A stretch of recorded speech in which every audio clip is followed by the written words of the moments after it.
It is my pleasure to be here with every one of you this afternoon, and also thank you so much to Bosco for inviting me to speak today.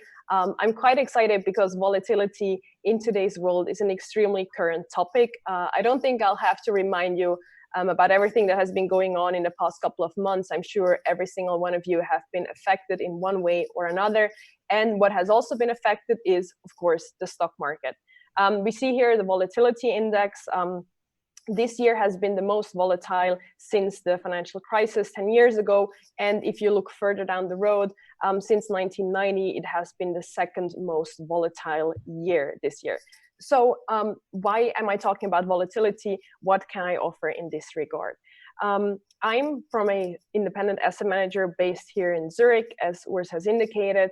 And what we do is we help international clients, mainly US clients or clients who have a US connection, to open up an account offshore outside of their home market, because it reduces their overall volatility in regards to their wealth. So I have 30 minutes with you today. What I would like to cover is first, very general, what it means to be working with an independent asset manager. What are the benefits? What is different than working directly with a private bank? I will then talk about the setup. So how does the whole structure work? Which parties are involved? What kind of contractual agreements are there? Then more specifically, what are the advantages and challenges of an offshore bank account? Because this, as you might imagine, is a little bit different than opening up a domestic one. I will then go into Switzerland as a jurisdiction. Switzerland is a financial industry. Why is the country so unique? What does it specifically have to offer for international clients? And then we will get quite practical. I will share a checklist with you on what to think about and what to ask when selecting an independent asset manager. I will also provide this list to every one of you afterwards. And then I will briefly talk about the specific services that our company WHVP can offer.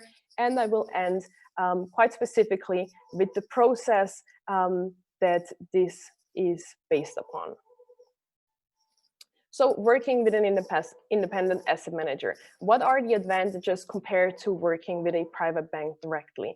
The first unique selling proposition, if you want to call it that, is already in the name. It is the independence. So an independent asset manager is truly financially independent. Usually, they only take money directly from the client. That is a little bit different with banks who also make money with selling their own financial products. And it is a little bit different than conglomerates that are not completely independent. And then also in Switzerland, independent asset managers are usually quite small companies, so they have very much a boutique approach. On average, they may have 5 to 10 employees. This is also very different than a larger bank that might have a couple hundreds or even a couple thousand employees. So you really have access to the whole team. You have access to the owners. Usually the founder of the company is also working there and stays with the company for years and decades, which gives you continuity and safety, that you know if you start a relationship, you really have someone to rely on for a long, long time. Then also smaller companies usually tend to be more focused, and they are very much specialized in one specific area. So for us, as mentioned in the title of my presentation, we very much focus on international and US clients. This again is a little bit different. If you're going to a bank, they usually do a little bit of everything, whereas with a smaller company, you really have a laser-focused approach. And additionally to that, a broad network of partner companies, because we know asset management is not the only financial service that is needed out there. So we and many other independent asset managers have a broad network of professionals that are able to offer complementary financial services. And again, because of the independence, you know that the recommendation truly comes from our belief that this partner is the best for your needs, and not because there is any financial incentive. Another advantage that an independent asset manager can offer, which I find quite interesting and relevant, frankly, is the free choice of custodian bank. So if for any reason you're unhappy with the custodian bank, you can switch banks but keep the same contact person. And you can also have 2 different bank accounts with 2 different banks, but still for both accounts have the same contact person. And then, of course, there's also usually a lower minimum size if you go through an independent asset manager, and oftentimes there's also quite a significant lower fee because the asset manager can negotiate a bundled pricing agreement that wouldn't be possible for you as an individual. So how does the setup look like? I usually like to explain it as a triangle, which is also what I have tried to show you here on this slide. There's three main parties involved: you as the client, obviously, us as the asset manager, and then there's also the custodian bank, as I've mentioned before. Asset managers usually have contractual agreements with several different banks that they have pre-selected based on some specific due diligence that they have done, and then you, once you have chosen the custodian bank, open up an account with that bank under the guidance of the asset manager. This account opening process is then the contractual relationship that you have with the bank. And lastly, there is also an agreement between you as the client and us as the asset manager, where we hold all the information on the fees and the investment strategy and all of that. So this is how it looks like, very broadly speaking.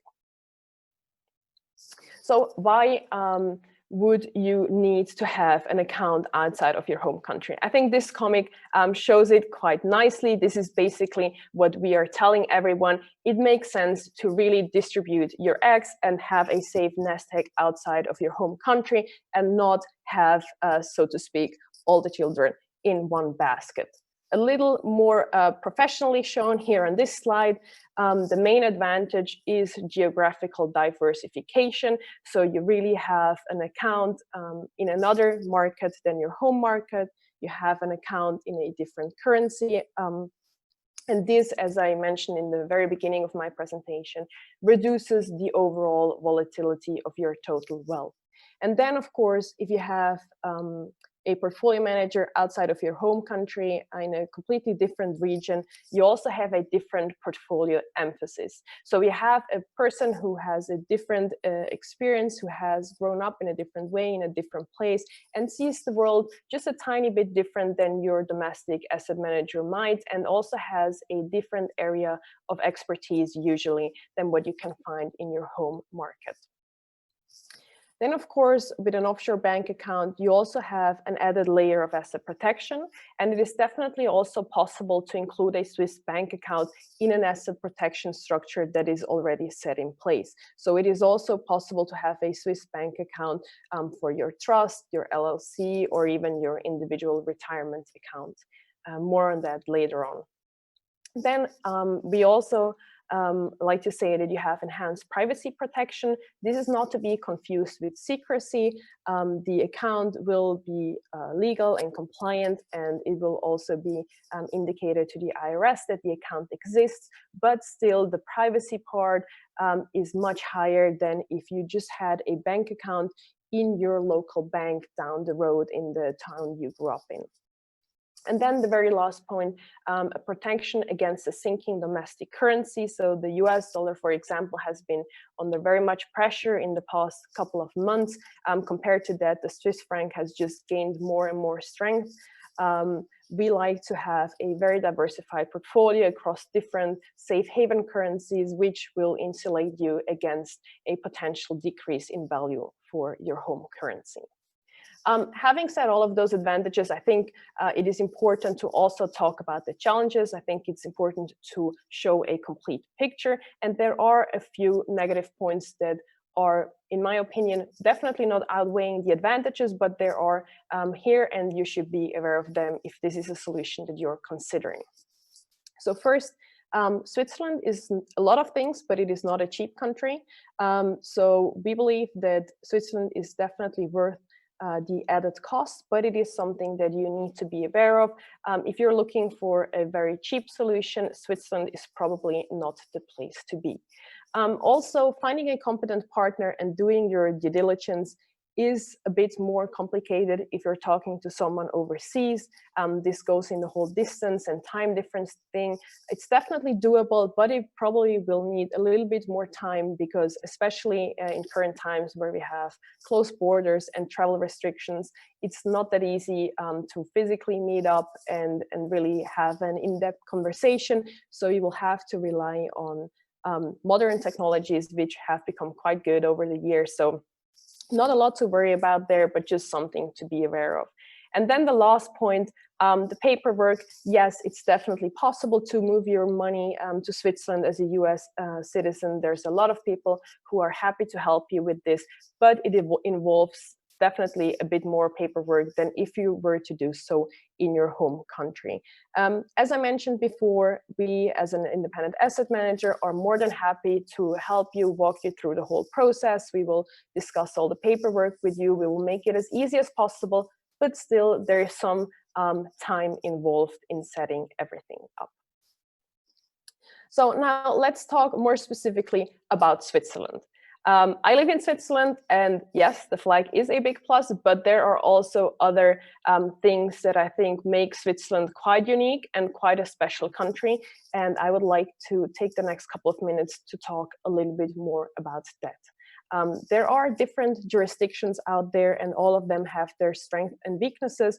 But as I mentioned, I think Switzerland is quite unique. The banking history in Switzerland started in the 18th century, when Swiss people have started managing the wealth of European royals.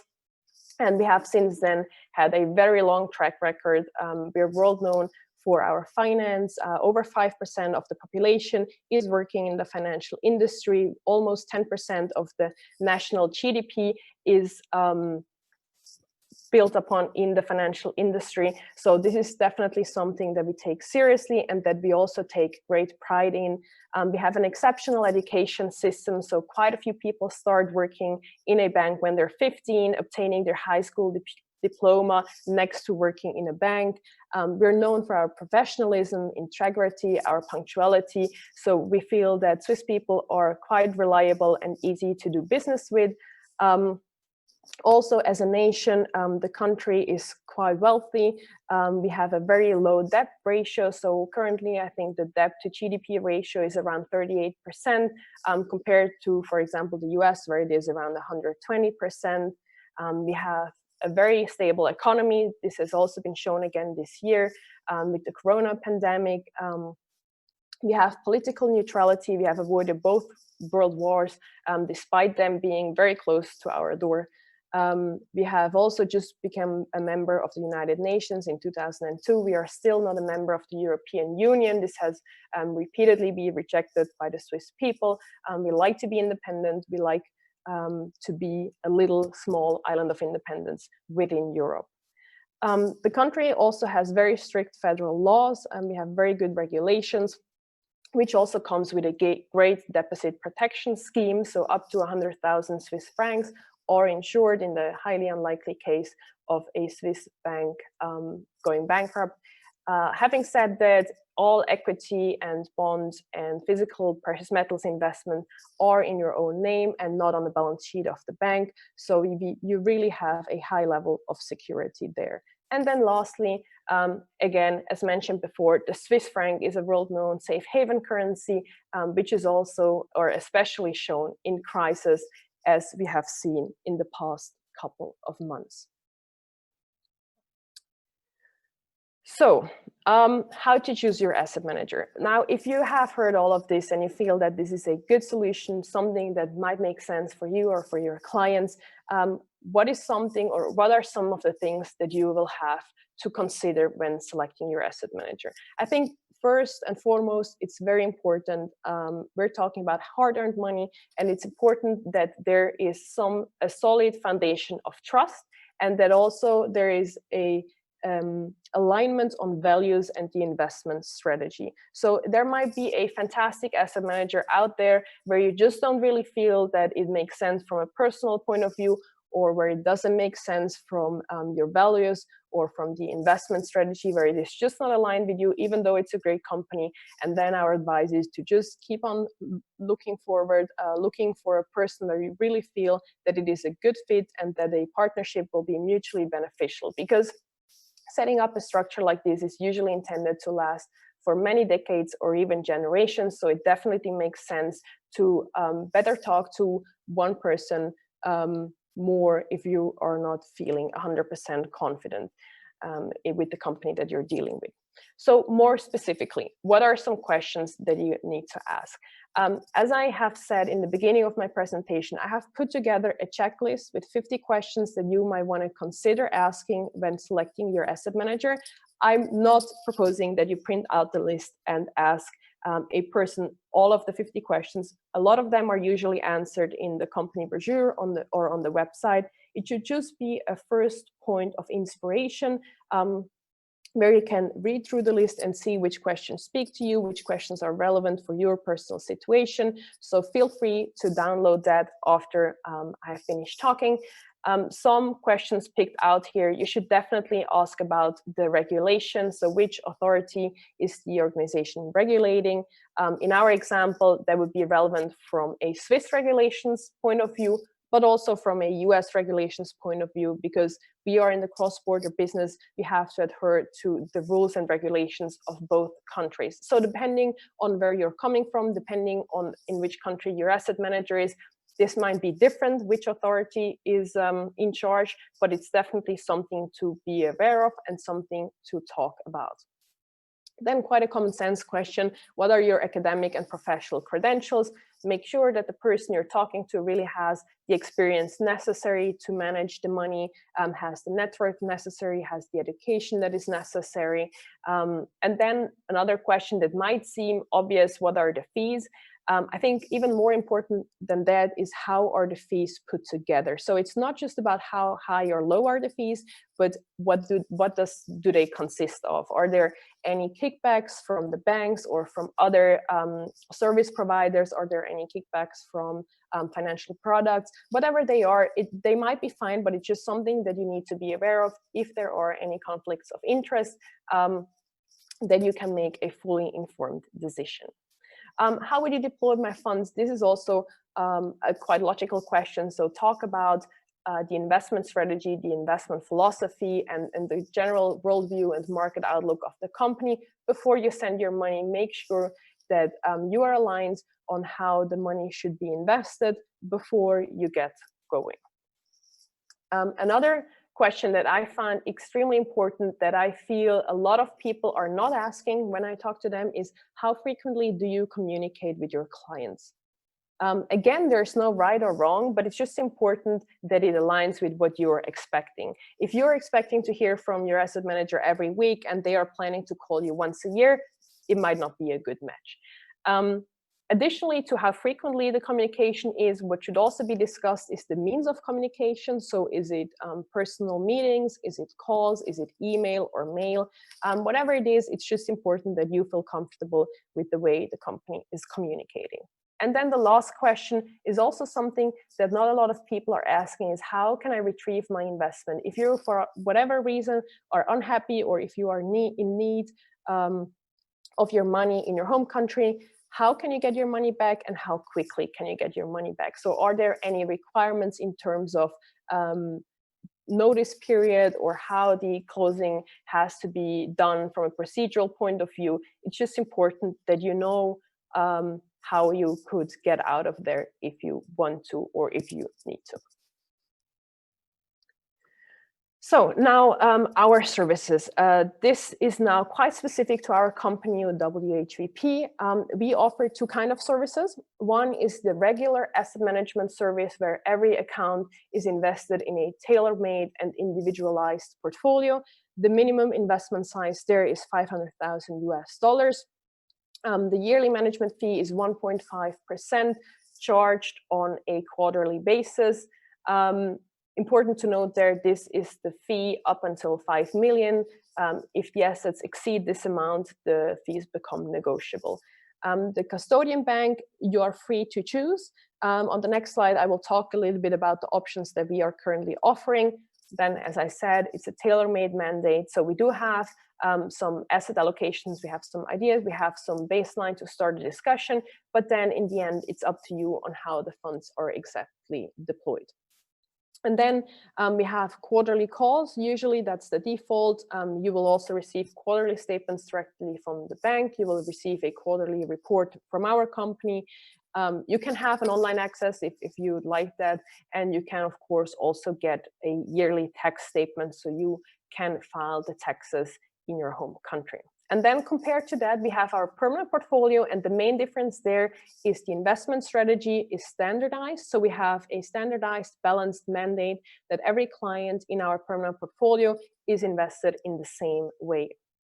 There we have a special deal with Bank Manger, which is based in Austria, in Vienna to be precise, and they accept investments starting from $250,000 and because the mandate is standardized, the fee there from our side is also a bit smaller with 1% a year, also charged on a quarterly basis.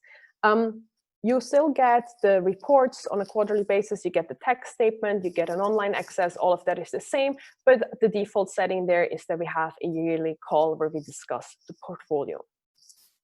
What is really important to note is that both of those services are available not only for personal accounts, but also for joint accounts, which is usually the preferred option for married clients. We also have the option to invest individual retirement accounts, so self-directed IRAs. We can have trusts, LLCs, and foundations, and all of those options are available for both services.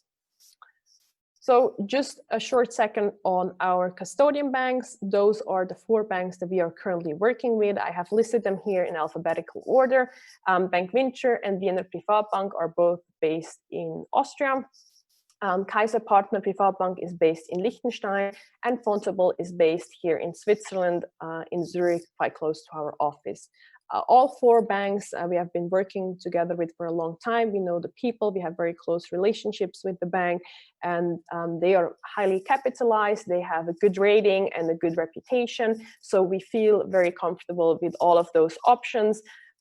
As I said, for the permanent portfolio, Bank Manger is the default, and for the regular asset management service, we can figure out which bank best works for you based on your preferences, based on the fees of the bank, based on the jurisdictions of the bank. So now I have talked for quite a bit. I have provided quite a lot of information. Your head might become a bit heavy, and it might look a bit hopeless in terms of procedure. But it is not as complicated as most people expect. I would like to take the last minutes of my presentation to quickly go through the whole process. So how this usually works is we start with an introduction call or a video meeting where we really try to figure out whether or not this is a good match, whether we feel that we both would be happy with a partnership. And if we both have the feeling that this might work, we will talk about the service, the custodian bank, and the account type. Once this is all established, we will send you an email or a mail, whatever you prefer, where we ask about some basic information about your background, your finances, where you're currently living, and a copy of a valid and signed passport. And with this information, we will then go back to the custodian bank and ask them to put together an account opening set. We will send this account opening set to you, again, either by email or mail, whatever you prefer, together with some instructions on how to complete everything, where to sign, what to consider, what to read carefully. And we can set up another call if you wish, where we talk about those documents in more detail. Usually it's not necessary, but we're happy to help wherever we can. You then return everything once it has been signed. We, together with the bank, open up the account. Once it is opened, we will let you know. We will confirm the account opening in your name. We will send you the wire instructions, and then whenever you're ready, you can fund the account. Once the money has been received, again, we will let you know. We will confirm the receipt of the payment, and we will set up another call or meeting where we talk about the initial investments in more detail. And then we will have the ongoing communication that I've already talked about a couple slides prior. Just as a very last slide, our team. So we are currently 5 people. My husband Urs, our colleague Julia, and we are managing the clients. Then we have Daniel, our compliance officer, who makes sure that everything we do is legal and compliant with Swiss and US law. And then Robert, my father, who has founded the company in 1991, he's still the owner and a valuable advisor to our team, even though he's not operatively active anymore. And then lastly, we also have Henry, our office dog, who makes sure that no crumbles ever hit the floor. Before I let you go, one last note is I have co-authored a book, Swiss Money Secrets. It was briefly mentioned in the introduction. I talk there more about Switzerland in terms of history, politics, government, economy, but also about the industry, investing, Swiss asset managers, taxes, legal issues. So a lot of information. A lot of what I have briefly touched upon today is in there in more detail. I'm more than happy to send you a digital copy of the book. Just send me an email to jv@whvp.ch, so my initials at companyname.ch, and I will send that to you later today. Thank you so much for your attention, and I'm happy to give it back to the moderator.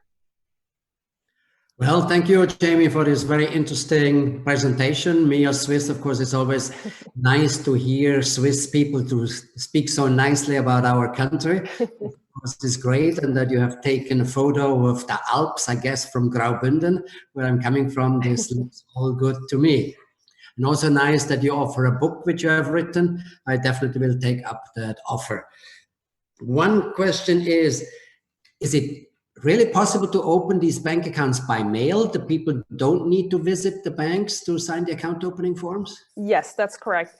We will need a notarized passport copy, but this is absolutely possible. So most of our accounts, I would say 90% plus, are actually opened up by mail. So we talk to you, we get to know you over a phone or video, and then we rely upon the US notaries or wherever you are based in. Yeah. Oh, that's really good. And this even Bank Vontobel and yes, even Bank Vontobel. Yes, all of our banks. This is our default setting. It's usually opening up the account by mail. Okay. And how is it, before we had a question which I asked the lady from Luxembourg, comparing Luxembourg, Switzerland. So what kind of advantages you have besides the mountains, which he already pointed out? Yes, we do have the mountains, very important. No, honestly, I'm not very well versed on Luxembourg, so it's hard to make a comparison. If you are interested in learning more about Switzerland, I'm just happy to point you towards the book, because there we have hundreds of pages talking about all the advantages. I think in the end, it really comes down to expertise and track record and the educational system. As I said, we have so highly educated people in Switzerland. We have a lot of people who speak English very well. We have a lot of people who speak French very well. So I have a feeling that Switzerland really is on top of its game. Every year it is very high on all the standard of living and innovation indexes. So Switzerland really has a lot going for itself, but specifically compared to Luxembourg, it's really hard for me to say, because I don't know that much about Luxembourg, to be honest. Okay, well, then there's a question, is a non-dom regime preferable or only a temporary solution? This is addressed to you. Do you know what he means with that? No. Non-dom is about all for in the UK, where you have the non-dom regime. And you are somehow involved with the UK, with clients and so on? No, honestly, I'm not quite sure what the question is referring to. Okay, well, perhaps we can bring it up for who really asked the question, then you can answer it by email. Sounds good. Person, that of course would be a possibility. Well, thanks a lot. A question, since I'm from the Middle East. You also have clients from the Middle East? You also travel sometimes to this area or to the Russian-speaking countries? No, I've traveled to the Middle East privately, but we have currently not any clients from there. So if anyone from the Middle East is interested in our solutions, I would be more than happy to talk about it bilaterally and talk about what we might be able to offer. But as of today, our expertise lies mainly on US, European, and Swiss clients. Okay. Thank you in this case for your presentation and for answering the questions and for offering a book, which of course is a great advantage.